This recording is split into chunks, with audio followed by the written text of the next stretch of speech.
Episode के start में जिन्यू बोलती है कि माफ़ करना, मुझे ऐसा नहीं बोलना चाहिए था। इस पर त्यानियल बोलता है कि नहीं नहीं, ऐसी कोई बात नहीं है। तब जिन्यू बोलती है, दरअसल मुझे भी लगता है कि जिंगवेन पहले से कुछ बदल चुका है। जब वो छोटा बच्चा था तब वो छोटी से छोटी चीज़ों से डर जाता था, ऐसी चीज़ें जो उसे चोट भी नहीं पहुंचा सकती थी। पर आज उसने बिना किसी झिझक के गांव लिनहाओ को मार डाला। उसकी इस क्रूरलिटी ने तो मुझे भी डरा दिया। पर वो अकेला नहीं है जो बदल गया है। तुम अपने आप को देखो, पहले तुम कितने सीधे साधे स्टूडेंट हुआ करते थे, पर समय के साथ तुम कितने स्ट्रोंग हो गए हो। वो तुम ही हो जिसने सही सलामत हमें इस बेस तक पहुंचाया है। जब ये ज़ॉम्बी डिजास्टर शुरू हुआ था तो सभी लोग बदल गए, क्योंकि बदलाव ही हमें जिंदा रख सकता था। मुझे लगता है कि इन सालों में उसके साथ बहुत ज़्यादा पेनफुल चीज़ें हुए हैं, जिससे कि वो ऐसा बन गया है। पर भले ही आज वो कुछ भी बन गया हो, पर मुझे आज भी उससे एक फेमिलियरिटी फील होती है। मैं जानती हूँ कि वो मेरा भाई ही है। तब डैनियल बोलता है कि चिंता मत करो, मुझे तुम पर विश्वास है। मैं ये बात समझ सकता हूँ। जिस पर जीन्यू डैनियल को शुक्रिया बोलती है।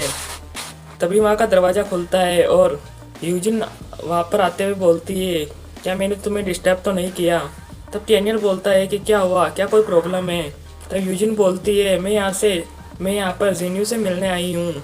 हम सब यहाँ पर कई दिनों से साथ में हैं, इसलिए मुझे इससे बहुत ज़्यादा लगाव हो गया है। ये मेरे कुछ कॉस्मेटिक्स हैं जो मैं और सिस्टर बिंगियान यूज़ करते हैं।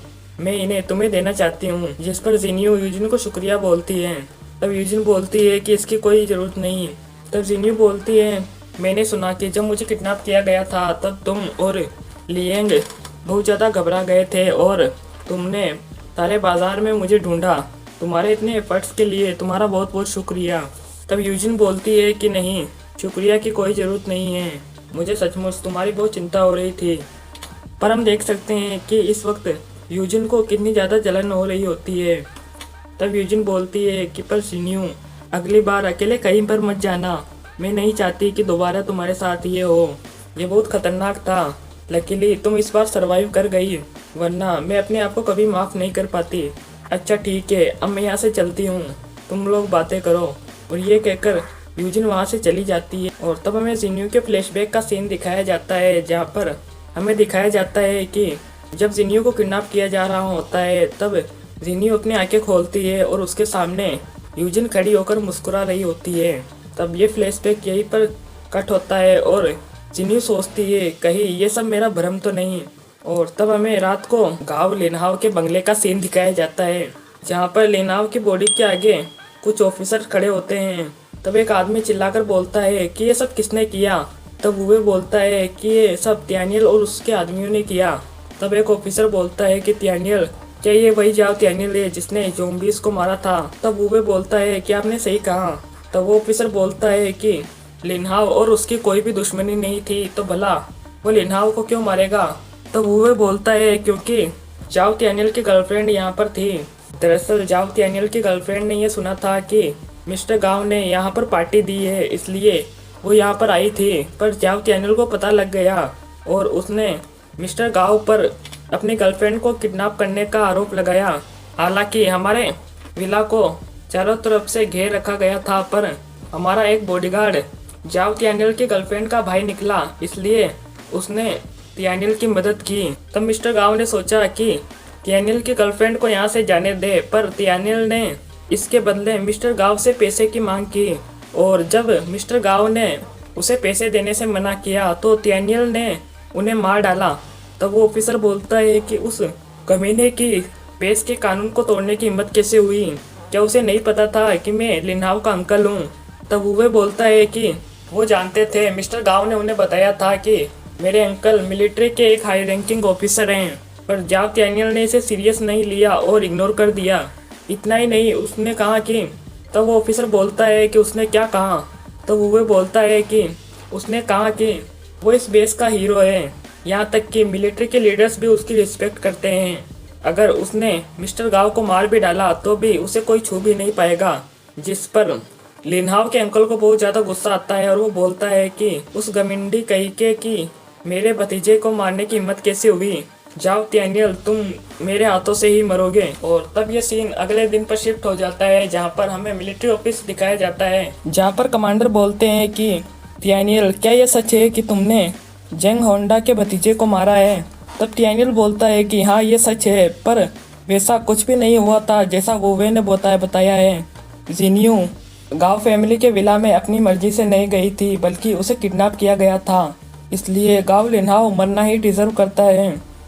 तब जेंग होंडा बोलता है कि अपनी बकवास बंद करो, लिन्हाओ भले ही थोड़ा नासमझ है, पर वो कभी भी ऐसा क्राइम नहीं करेगा, और वैसे भी उसके पास लड़कियों की कमी नहीं है, तो फिर भला वो क्यों तुम्हारी फ्रेंड के पीछे इतना पागल होगा वो उसे किडनैप कर ले। तब डैनियल बोलता है कि कमांडर जेंग, लगता है आप अपने भतीजे को अच्छी तरीके से जानते नहीं। तब कमांडर जेंग बोलता है कि तुम्हारा क्या मतलब है? तब डैनियल एक ताली बजाता है और उस ऑफिस में कुछ लड़कियां अंदर आ जाती हैं। तब हाई कमांडर बोलता है कि ये लोग कौन हैं? तब डैनियल बोलता है कि मेरी दोस्त जिन्यू की तरह ये वो लड़कियां हैं जिसे किडनैप कर गांव लिन्हाव के विला में रखा गया था। तब जेंग होंडा बोलता है कि ऐसा नहीं हो सकता। तब एक लड़की बोलती है कि ये सच है, वुवे ने मुझे बोला था कि अगर मैं 1 घंटे तक लिन्हाव के विला में रहूंगी तो मुझे 100 कॉइन्स मिलेंगे, पर पार्टी खत्म होने के बाद भी लिन्हाव ने मुझे जाने नहीं दिया और मेरे साथ मारपीट की। तब एक दूसरी लड़की बोलती है कि मेरा भाई लिन्हाव का फ्रेंड है, इसलिए उसने मुझे पार्टी में इनवाइट किया था, पर जब लिन्हाव ने मेरा फ़ायदा उठाना चाहा तो इस पर मेरे भाई ने उसका विरोध किया, पर इसकी वजह से उसने मेरे भाई को भी मार डाला। आज अगर डैनियल नहीं होता तो आज हम सभी लड़कियां अभी भी वहीं पर टॉर्चर की जा रही होती। तब जेंग होंडा बोलता है कि जाओ डैनियल, तुम इन कमीनी लड़कियों को कहाँ से पकड़ कर लाए हो? तुम्हें क्या लगता है कि इसका साथ देकर तुम लोग मुझे बेवकूफ़ बना सकते हो?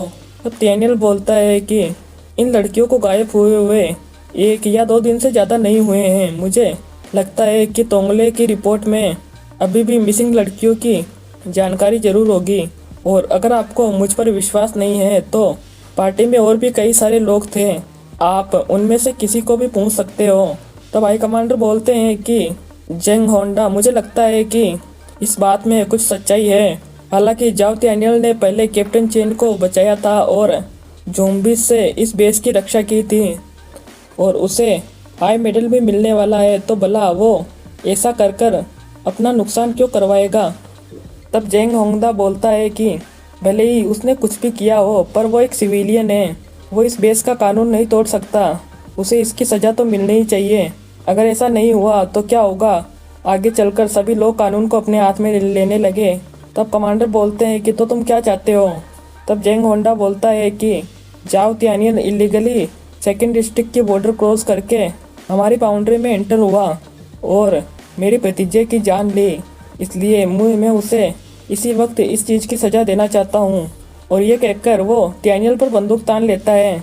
तब हाई कमांडर बोलते हैं कि जेंग होंडा, मुझे अपनी लिमिट क्रॉस करने पर मजबूर मत करो, जिस पर जेंग होंडा अपनी बंदूक को नीचे कर लेता है। तब कमांडर बोलते हैं कि गांव लिन्हाव ने इलीगली कई लड़कियों को किडनैप कर उन्हें अपने विलय में टॉर्चर किया है। डैनियल की इस बात में सच्चाई है।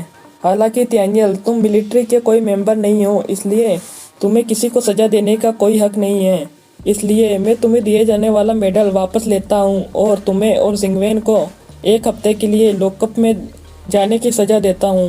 क्या तुम्हें ये मंजूर है? तब डैनियल बोलता है कि मुझे मंजूर है। तब कमांडर बोलते हैं कि जाओ डैनियल को पनिशमेंट रूम में ले जाओ, और तब डैनियल वहाँ से चला जाता है। तब जेंग होंडा बोलता है कि क्या लिन्हाव को मारने की सज़ा केवल 1 हफ्ते जेल में रहना ही है? मुझे ये मंजूर नहीं, मैं इससे इनकार करता हूँ। आज मैं उसे मारकर अपने भतीजे की मौत का बदला लूँगा। तब कमांडर बोलते हैं कि रुक जाओ, मैंने ये तुम्हारे लिए किया है। ज़रा सोचो कि ये पार्टी किसने ऑर्गेनाइज़ की थी। वो सारी लड़कियाँ 1st और 2nd डिस्ट्रिक्ट से है। इस बेस का ये सारा ऑपरेशन उन लड़कियों के पेरेंट्स के फाइनेंशियल सपोर्ट के कारण ही चल रहा है। अगर ये इन्वेस्टिगेशन आगे बढ़ती तो उन लड़कियों की आइडेंटिटी एक्सपोज हो जाती, जिससे कि उनके पेरेंट्स अपसेट हो जाते, और इतना ही नहीं, तीनों डिस्ट्रिक्ट के बीच जंग भी छिड़ सकती थी। बताओ, क्या तुम इन सारे नुकसान की भरपाई कर सकते थे? चलो तुम्हारे भतीजे के बारे में बात करते हैं। उसने अब तक कई सारे गलत काम किए हैं अपनी आइडेंटिटी की वजह से। हमने अब तक अपनी आंखें बंद कर रखी थी, पर हम ये सेम चीज़ डिस्ट्रिक्ट 3 के लोगों के लिए नहीं कह सकते कि वो भी अपनी आंखें बंद करके रखेंगे। मैंने तुम्हें कई बार समझाया था कि अगर तुम्हारा भतीजा ऐसे ही गलत काम करता रहा तो उसे कोई नहीं बचा सकता। तब जेंग होंडा बोलता है कि पर उस जिस लड़के ने मेरे भतीजे को मारा है उसे इस बात का बिल्कुल भी रिग्रेट नहीं है। मैं चाहता हूँ कि उसे भी इस बात का रिग्रेट हो। मेरा भतीजा थोड़ा बिगड़ गया था, यह सारी मेरी गलती है। मेरे पास उसके लिए टाइम नहीं था, इसलिए वो ऐसा बन गया। तब हाई कमांडर बोलते हैं कि दरअसल उसकी मौत ने तुम्हें फ़ायदा ही पहुंचाया है। अगर वो ऐसे काम जारी रखता तो एक न एक दिन तुम्हें भी इन सब में खींच लेता। जाओ त्यानियल के उसको मारने से तुम्हारा ही फ़ायदा है। अब त्यानियल को छोटी सी पनिशमेंट और वार्निंग देकर छोड़ने से ये केस यहीं पर ख़त्म हो गया है। पर अगर तुम जाकर जाओ त्यानियल को मार दोगे तो लोग यही समझेंगे कि उन सारी किडनैपिंग्स के पीछे का मास्टरमाइंड तुम हो। इसलिए अगर तुम लिनहाव की मौत का बदला लोगे तो तुम्हारा सारा करियर ख़त्म हो जाएगा। तब जेंग होंडा बोलता है कि मुझे माफ़ करना, मुझे बस थोड़ा गुस्सा आ गया था। तब हाई कमांडर बोलते हैं कि चलो अच्छा, इस मैटर को अब और ज़्यादा खींचने की ज़रूरत नहीं है और त्यानियल के खिलाफ मन में कोई गर्ज मत रखना। जाओ त्यानियल एक रेयर टैलेंट है, फ्यूचर में हमें उसकी ज़रूरत ज़रूर पड़ेगी। याद रखना इस बेस का फ्यूचर सबसे ज़्यादा इम्पोर्टेंट है। जिस पर जेंग होंडा हामी भरता है और तब हमें कुछ देर बाद का सीन दिखाया जाता है जहाँ पर बाहर वुवे कमांडर जेंग से पूछता है कि कमांडर क्या हुआ, क्या जाओ त्यानियल मारा गया। तब जेंग होंडा वुवे को एक जोरदार किक मारते हैं और बोलते हैं कि लिनहाओ दरअसल एक अच्छा बच्चा हुआ करता था, पर वो तुम हो जिसने उसे बिगाड़ दिया, वरना आज वो कभी भी मारा नहीं जाता। तुम कमीने कह के भाड़ में जाओ तुम। और ये कहकर वो वुवे को शूट कर देते हैं और बोलते हैं कि जाओ त्यानियल अच्छा होगा कि तुम दोबारा मेरे सामने ना हो। और इसी के साथ ये एपिसोड यहीं पर ख़त्म होता है।